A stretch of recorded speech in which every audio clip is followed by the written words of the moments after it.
There's something wildly ironic about how we live now. Hmm.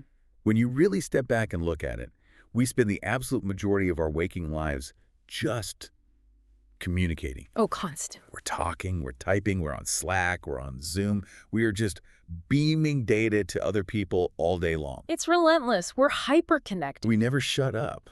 Yeah. And yet somehow, despite all of this practice, we are just spectacularly bad at it. Right. It feels like the more we talk, the less we actually understand each other. It's the great paradox of the modern workplace, isn't it? We have more channels than ever. Slack, Teams, email, text. Everything. And yet we seem to be disconnecting at a record pace. And I don't just mean, ghosting. I mean fundamental breakdowns in meaning. Right. And we're not just talking about typos here or like bad grammar. I feel like those are easy fixes. Oh, absolutely not. A typo is a speed bump. What we're looking at today are full-blown psychological and cultural train wrecks. Train wrecks is the perfect word.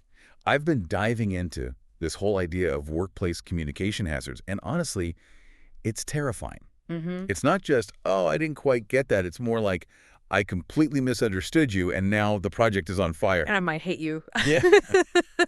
Precisely. Yeah. And the real danger is that these hazards are usually invisible until it's way too late. Yeah. They're just these gaps between what you think you said and what the other person actually heard. And we have 4 absolute disasters to unpack today that perfectly illustrate this. These are not dry theories. These are painful, real-world scenarios. Yeah. We've got a baseball metaphor that literally stopped a global team in its tracks. We get an email that ruined a boss's entire weekend over nothing. Ugh, that one is painful because it is just so common. So common. Mm. We've got a yes. That was actually a screaming no, Mm-hmm. and a very, very expensive silence involving an elephant. The elephant in the room, the silent killer of projects. It's a classic for a reason. Oh. But before we get there, I want to start with the literal disaster. This one made me laugh, but then I immediately cringed because I've definitely done this. Okay, let's hear it. So picture this. You've got a manager based in New York, high energy, moving fast, probably has a coffee in one hand. Got it. And he's on a call with a colleague in Tokyo. A very common setup. Global teams, different time zones, different cultural baselines. Exactly. So the New York manager wants to motivate the team. He's pumping them up, wants to see some initiative.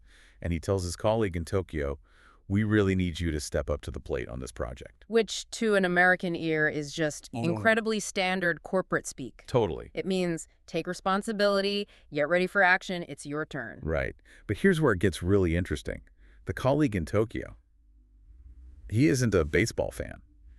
He doesn't know the rules. He doesn't know the terminology. So instead of feeling motivated, he spends the next hour in a mild panic. Because he's trying to decode the literal instruction. Yes. He's literally looking around his office, wondering if he needs to bring a dinner plate to the meeting. Oh, no. Like, is there a potluck? Did I forget the crockery? And, it sounds funny to us, but pause for a second and think about the cognitive load there. Right. Instead of working on the project, that employee is paralyzed by confusion. He's doing nothing. Nothing productive. And this is a perfect example of what psychologists call the curse of knowledge. A curse of knowledge. That sounds dramatic. It's a cognitive bias. Once you know something, like a common idiom or a baseball rule, it becomes almost impossible for you to imagine not knowing it. Mm-hmm. So the New York manager can't simulate the mind of someone who doesn't get the reference. He just assumes his world is universal. And it's just not. It never is. Being on the same page, which is another one, by the way, Right. it requires checking if your metaphors even exist in the listener's world. If you use a sports metaphor with someone who doesn't follow that sport, you're not communicating. You're just making noise. Okay, but let me play devil's advocate here for a second. Do we have to strip all the color out of our language? If I can't say ballpark figure or hit a home run, do I have to talk like a robot? Please execute task A. That sounds miserable. No, and that's a valid fear. You don't want to lose your personality. But you do have to swap out specific cultural metaphors for more universal ones. Okay, like what? Give me an example. Well, instead of step up to the plate, which needs baseball knowledge, you could say, we need you to take the lead on this. Simpler. Or use visual metaphors that are physically universal. Everyone knows what a mountain is. Everyone knows what a road is. So Yeah. we have a steep climb ahead translates way better than it's fourth and long. That makes perfect sense. Gravity is universal. Yeah, Baseball rules are not. exactly. The lesson here is to do a quick idiom audit. Before you speak, just ask yourself, Does this phrase rely on knowledge that only people from my neighborhood or my country would have? Because if it does, you're just barking up the wrong tree. I see what you did there. Otherwise, you stall the project before it even starts because someone is out shopping for dinnerware. Okay, let's unpack the second disaster, this one. This one hits way, way too close to home.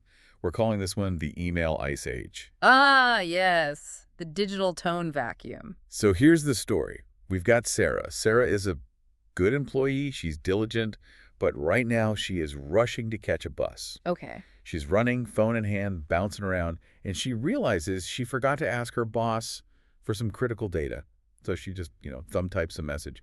I need those files now. Send. Short, direct, efficient. You would think. But her boss gets it. And he doesn't see Sarah running for the bus. He doesn't see that she's out of breath. He just sees a text on the screen. Yeah. I need those files now. And this is where the brain does something treacherous. It's called the negativity bias. Okay, unpack that for me. Because to me, I need those files now is just a factual statement. Why does the boss lose his mind over it? Because so much of human communication is nonverbal. Facial expressions, tone of voice, body language. That's how we figure out if we're safe. When you strip all that away in an email, you create a tone vacuum. Right. And the human brain, which evolved to spot predators in the bushes, does not fill that vacuum with rainbows and butterflies. It fills it with monsters. Exactly. In the absence of emotional data, we assume the worst. We perceive ambiguity as a threat. So the boss reads that, and he doesn't hear urgency. He hears rudeness. He hears a demand. He hears, I am the boss of you. And apparently he spent the entire weekend just stewing over it. Thinking, who does she think she is? What's with this attitude? Nah. He's building this whole narrative. Making a mountain out of a molehill. Total storm in a teacup all in his head. Entirely hallucinated by his brain because the email lacked any emotional markers. But hold on, I'm going to defend Sarah again. Okay. We're all busy. We're all drowning in email. Do we really have time to write a novel every time we need a file? Why is efficiency punished? It's not about writing a novel. It's about artificial injection. You have to artificially inject the warmth that the screen strips away. The fluff. You have to add the fluff. I hate fluff. I hope this email finds you well. It feels so fake. It feels fake to write, but it feels safe to read. That's the key distinction. That, hey, hope you're having a good day, or a simple please, or even, and I know some purists hate this, an emoji. Oh, the controversial workplace emoji. It's necessary. A smiley face isn't just decoration, it's a tone signal. It functions like a facial expression. It tells the other person's amygdala, the fear center of their brain, I come in peace, I'm not attacking you. So the smiley face basically disarms the negativity bias. Correct. Or you just provide the context. Running for a bus, need files, thanks. That context replaces the missing visual of her running. That makes sense. If he knew she was running, he wouldn't care at all. And the broke glass solution here is so simple. If you read an email and you feel that little spike of anger or anxiety because it sounds cold, just pick up the phone. The phone.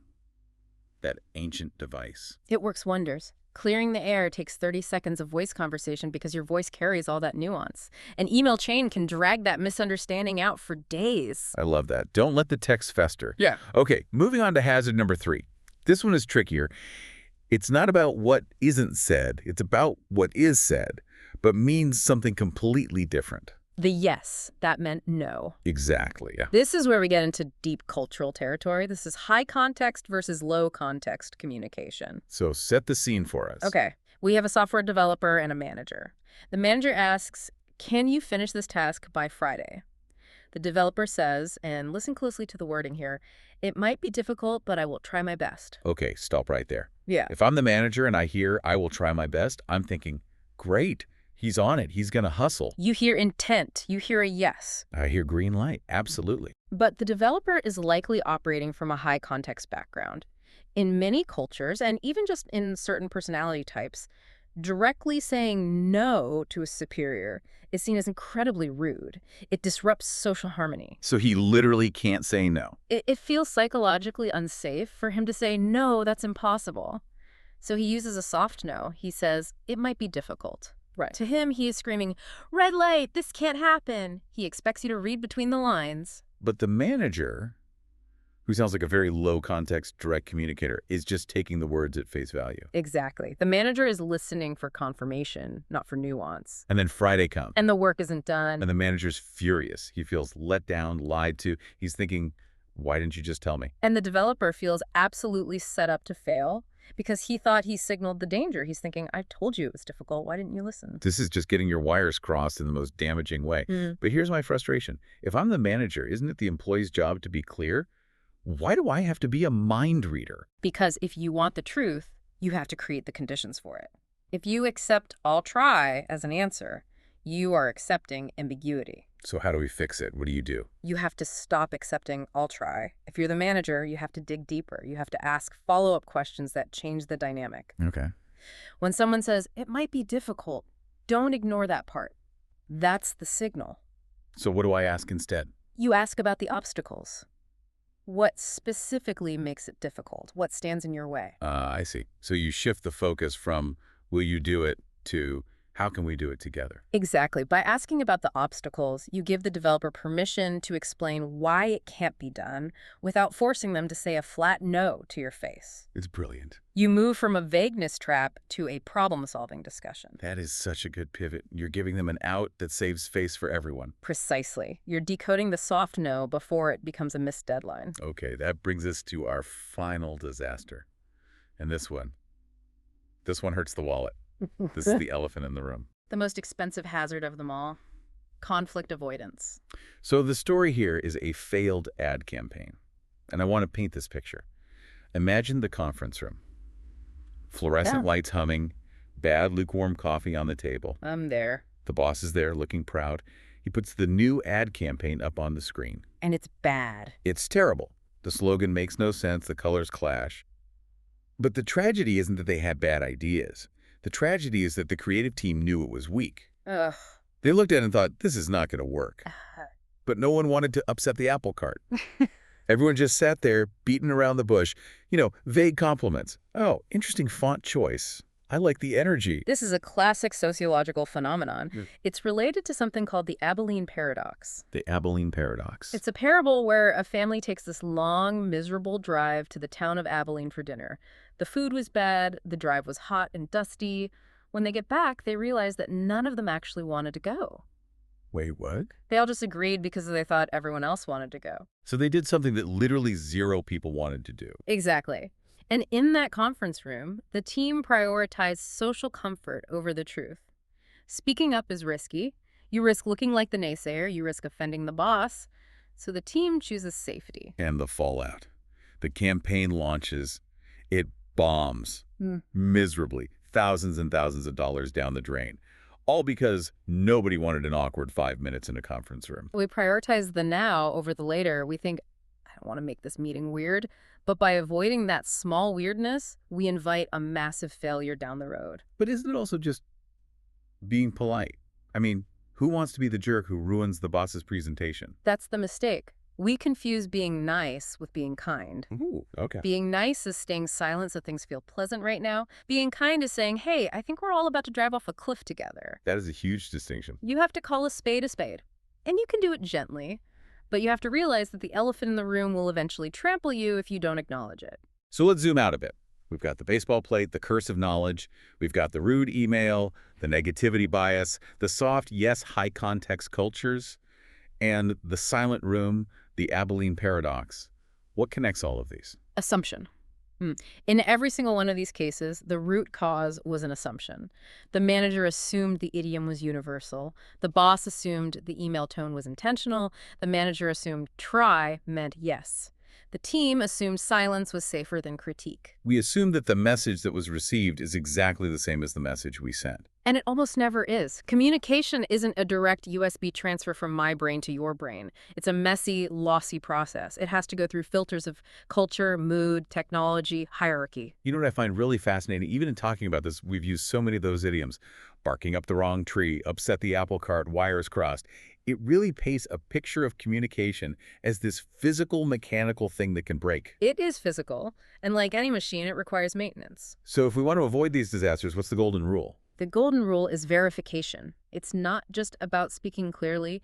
It's about verifying understanding. It's checking for the plate. It's checking the tone. It's asking about the obstacles. It's pointing out the elephant. You have to close the loop. Don't just hit send and walk away. Never. Because until you verify, you haven't communicated. You've just made noise. That is a powerful place to land.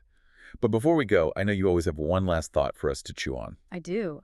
I want you to try a thought experiment. Consider this. When we speak to someone who speaks a different language, say you're in Paris trying to order coffee with your broken French, you are incredibly careful. Yeah, super careful. You simplify your words, you check for understanding, you watch their face, you ask, do you understand? Right, because we know there's a barrier. We respect the gap. Exactly. So my challenge is, what if you treated every conversation, even with native speakers, even with your best friend, as a form of translation? Oh, I like that. What if you assumed that their definition of soon, or try, or fine is totally different from yours? What if you just assumed they're a foreigner in your personal language? So treat everyone like a stranger. Treat everyone like a mystery. If we took that much care, if we stopped assuming we knew what they meant, how much more successful would we be? How many weekends wouldn't be ruined by a misunderstood email? I think we'd save a lot of money and a lot of headaches. Listeners, go out there and clear the air in your chats today. Ask that follow-up question. Add that emoji, even if it hurts.